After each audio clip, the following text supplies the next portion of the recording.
yabal leen diaspora yabal leen Sénégal yabal leen Louga yabal leen Kaolack yabal leen Ndakaaru Njaay yabal leen Tambacounda yabal leen Sénégal a ngi toog seeni kër Gawlo di leen di bégal lu ko dàq yow lu ko dàq gisuma yow lu ko dàq gisuma man lu ko dàq gisuma man lu ko dàq gisuma dawal leen gisuma lu ko dàq gisuma toog seeni kër gisuma Gawlo di way gisuma lu ko dàq gisuma restez chez vous gisuma diaspora bi gisuma yabal leen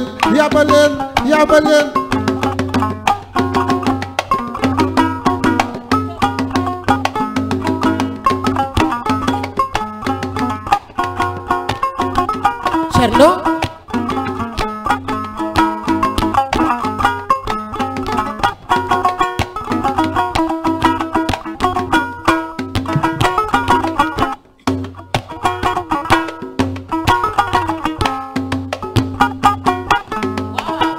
dina neex dina yëngu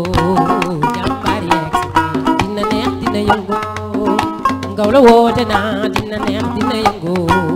jàmbaar yeeg ma dikk madam ma ngay toogal Gawlo ma seetsi la ma ngay toogal ma dikk madam reste chez toi Gawlo ma seetsi la reste chez toi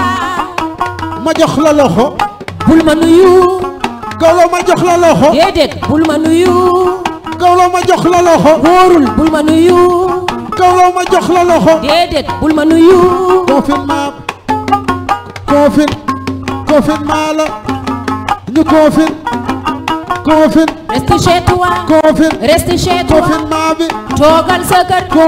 toogal sa kër la toogal sa kër magay toogal sa kër confinement bi stay at home nga di ma stay at home nga di ma stay at home confinement la toogal sa kër confine reste chez toi confinement la toogal sa kër confine reste chez toi confinement la toogal sa kër iyo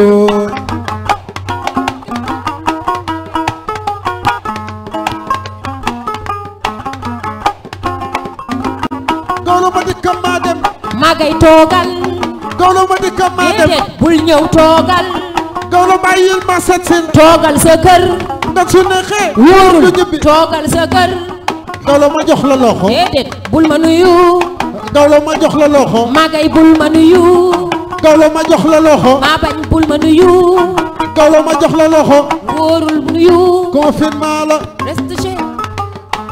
confinement bi toogal sa kër Gawlo confinement bi toogal sa kër confinement bi la ñu wax toogal sa kër yow confinement bi la ñu wax toogal sa kër yow confinement bi la ñu wax toogal sa kër confiné ko confiné ko yow yi confiné ko mani toogal sa kër xale yi confirmé leen toogal sa kër confirmé ko magay toogal sa kër confiné ko di xool sa njaboot kon ma dikk ma dem magay toogal ma setsi la déet bu ma seet si Gawlo ma setsi la déet toogal sa kër Gawlo ma setsi la mani toogal sa kër ma jox la loxo